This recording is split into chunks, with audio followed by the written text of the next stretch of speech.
In Valorant, agents will move up and down in pick rate and viability as there are new characters introduced and characters are buffed and nerfed. But for every role, there are inconsistencies or problems. And in this video, we're going to be breaking down the problems of every single role and talking about exactly what needs to happen to fix the role and the characters within. Now, the first role we definitely got to talk about is the controller role. And this is the role with the newest addition, Clove, onto the roster, which has definitely mixed things up. But there are still some fundamental problems with the controller role that haven't quite got solved. The biggest one is Riot's self-assigned terms of dome smoker versus line smoker. Specifically, there are certain map geometries that require a certain type of smoke. Notably, single target areas can be covered with a dome or a circular smoke versus long amounts or long stretches of line of sight need a line smoke, something like a Viper wall. And this distinction is super important, and if you don't understand exactly why, let me give you a hypothetical example. Let's say tomorrow Riot came out with a new map that on each site there were 5 different angles that enemies could peek from, and they were all great sniper angles, right? And at the same time, they released a controller that has access to 5 or more smokes all at the same time. That new controller would be the only viable controller on that map, maybe outside of a line smoker, primarily due to the fact that you couldn't have enough smokes for the rest of the roster to cover the angles that need to be covered in order to make the character viable or effective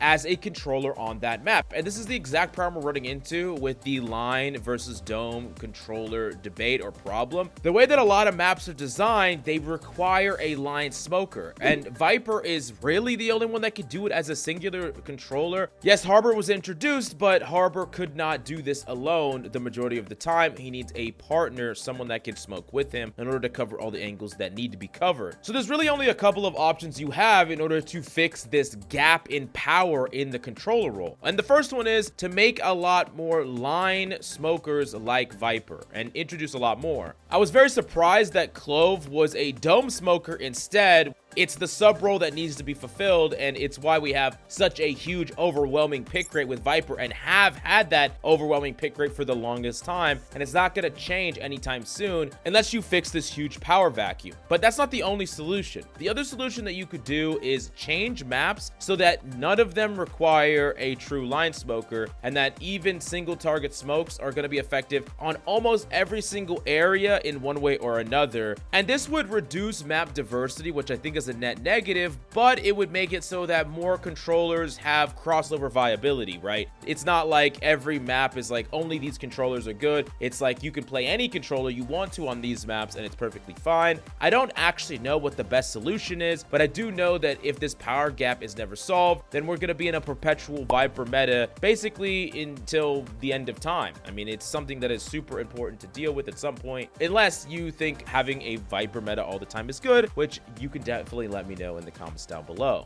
Now, the next role that we definitely got to talk about is the Duelist role. I've talked about the problem specifically of the Duelist role before, and it really comes down to the fact that most of these characters are not viable at any bit of a scrim or high level / pro play, right? We have characters like Jett and Raze fulfilling the creation of space, getting onto point very quickly, clearing corners, getting information, and basically being the first contact point onto site. But if we think about all the other characters like Reyna, ISO, Yoru, and Neon does see a tiny bit of play, but really compared to Jett, Raze, or most of the characters in the game, it's really marginal. These characters are more ranked pub stompers. But if you really want to stomp your games in Valorant ranked, What's up, everybody? It's me, Coach Mills here. What might surprise you to hear is that actually all of the agents are viable if you know how to play them. Luckily, over at SkillCapped, we have designed over 16 courses on our website that showcase exactly how you can play each of these agents. For setup agents like Cypher, Viper, and Killjoy, we have included all of the setups for you so that you won't have to be confused in your matches. And then for Duelist and Flash characters, we've included really cool tech that you guys can utilize for free kills. We're slowly building out the site with the most insane tech that you can find on the internet. And not only that, but our site is also backed by a rank improvement guarantee. So if you don't climb, you don't pay.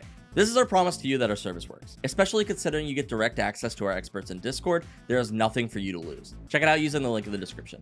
The reason that this could be problematic is similar to the same reason that the Viper problem is problematic, and it's that we will maintain a Jett Raze meta forever. You come out with a new Duelist, and if it can't do what these two Duelists can do, it's just gonna fall into the next ISO bucket, right? Another character that people only really play and grind in ranks where gunplay is what matters the most, and not a strategic character that could actually fight Jett and Raze for their pick rate at the pro level. And I think that, once again, there are two major solutions to this, and I don't really like either of them, but these are the ones that I can think of. Number one is dramatically weaken the power level of Jett and Raze, but also you would probably have to weaken the power level of a lot of characters in the game, like a mass nerfing of characters in the game. This would dramatically reduce the power creep that happens with every game as new characters get introduced, and it would probably overall weaken abilities. But the reason that you would want to, nerf everybody if Jett and Raze get nerfed is because what would happen is if these characters get too weak, you could see a power gap in the role itself, where maybe pro teams are not even rocking any duelists anymore, or very few, if the role gets too weak overall. And we've seen something similar with other roles in the past, and it could definitely happen, so it's something to keep in mind. The other thing that you could do is you could introduce characters that share the similarities with Jett and Raze that allow them to be played at the highest level. And I think the most important similarity is the ability to move incredibly quickly and get to a position incredibly quickly. You need a certain amount of fast burst, something that is super hard to react to, and something that allows you to get onto site very, very quickly and burst through corners while clearing them at the same time, because you're looking, you're baiting fire, you're gathering info, and you're helping to burst through a lot of that utility that is slowing the game down. If you come out with new characters that have that, or you change the characters that already exist in the Duelist role, I think you could better overall balance the Duelist role for the foreseeable future, and you couldn't just have it to where only two characters are played in the role as a whole. Now, let's talk about the Initiator role for a second, because the Initiator role is probably the most balanced of all the roles. There isn't some huge gap in power between all the Initiators. I think they either offer similar things with slight differences, or they offer unique things that are good in some situations. If I would talk about similar things, characters like Sova and Fade, these characters have a lot of similarities. Yes, they're not the same, and there's a lot of things they do different as well, but they are similar enough to the point where they fulfill the same set of things you need. Gathering information, clearing out close corners. These are the things that both of these characters can do. And I think if you look at the Initiator role as a whole, you're gonna see a lot more overlap than many of the other roles, right? Like Sova's drone and Sky's dog. I mean, there's a lot of things that overlap quite a bit, to the point where every single Initiator is still able to do the core job of an Initiator to an extent. I think characters like Breach change a little bit, Kayo maybe a little bit as well, but they offer something different and interesting and flexible, as opposed to the Duelist role where the only thing that you care about is only on two characters, and there's not really that same overlap with the other characters, thus causing the power gap in the meta, so to speak, where a lot of these characters are just going into the ranked pub stomper bucket and never the pro play bucket. Versus, if you look at the Initiator role, basically every single Initiator has seen play at one point or does see play, even at the highest level, and sometimes that changes due to power level, but all you would have to do is slightly buff these characters' numbers and they would be good enough to see pro play. Like, you just make Fade a little bit stronger, a little bit more aggressive numbers, and all of a sudden she's going to see a lot more pro play. Versus a lot of characters in the Duelist role, it doesn't really matter how fast ISO gets his cooldowns or how cheap they are. It's not going to change his viability at the highest levels of play.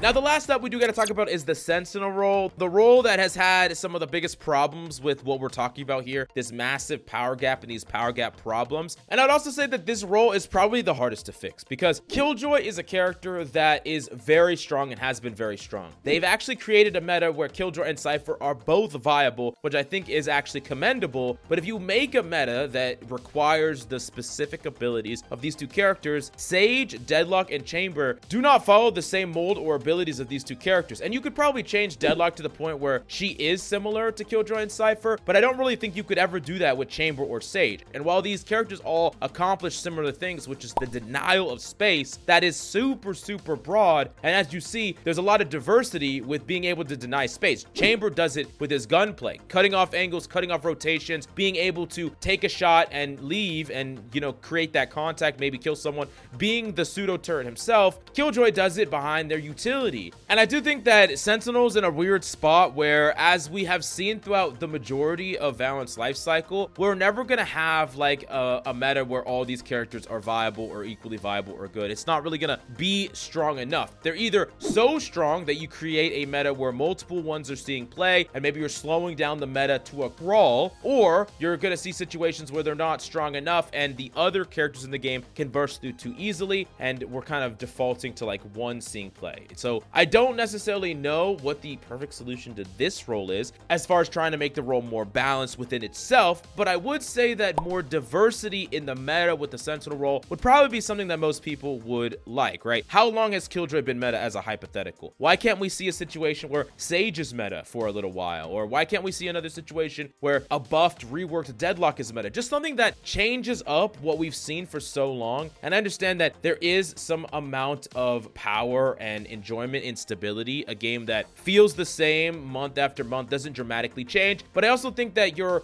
missing out on a lot of what makes Valorant so unique, in that the meta can change dramatically, and it should change dramatically, and it would be more interesting to a lot of people that grind the game consistently, maybe not at the pro level, but every other level, not being stuck in the same meta for, you know, many months or really years. I think that would create a little bit more enjoyment in the game overall, but I definitely know that all of this is my opinion, so I really want to hear yours. Let me know if you agree or disagree with anything I said in the comments down below. All right though, guys, before we wrap this up, let me tell you a little bit more about SkillCapped. So we offer a 5-division rank up guarantee, and that's a pretty crazy thing to offer. It's like a gym membership guaranteeing you'll get ripped. Your local gym would go bust if they offered that.